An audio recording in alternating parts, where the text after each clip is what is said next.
transitioning to another great character, which you receive these scripts, but you take these characters off the page and you make them your own. You make them very, very special. This incredible talent. Chalky White. Was Chalky White based on a true life person? Because when you watch Chalky White on the screen, it almost feels like you're making him so authentic, so real. It almost feels historic what you're watching.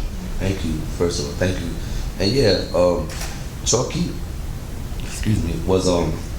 was scary for me because when you read them on paper, they were remnants. You could see where it kind of feels like Omar.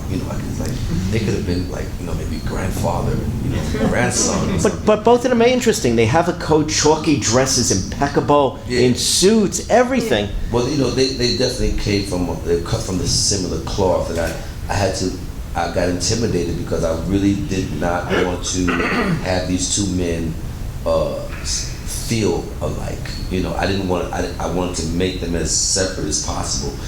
With Omar, I had my childhood and people that I seen come up in Brooklyn, in East Flatbush, to mimic after.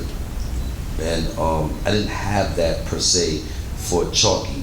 It was a different era. And so I had to dig deeper, and I decided to go to 5 men in my family who were all deceased, who all lived, in Chalky's era, were born in Chalky's era.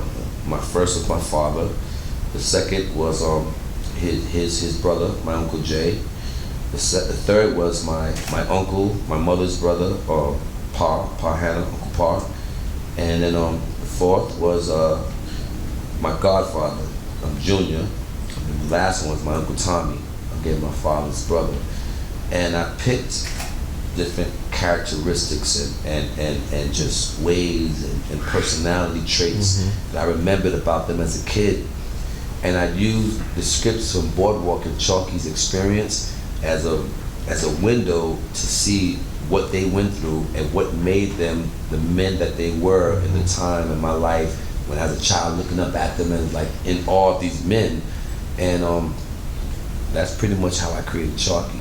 He dressed, he wore his clothes like my father did. When he was with his kids, he reminded me of Uncle Jay when I would sit on my uncle's lap and he would always, scratch his beard. When he was like the sarcastic kind of like that kind of coy, that was my Uncle Tommy. When he murdered you, when you pissed him off, he ready to kill you, that was Uncle Pa. And that snarl and the way he walked, that was my godfather, Jay. Only thing missing was the gold teeth. Amazing.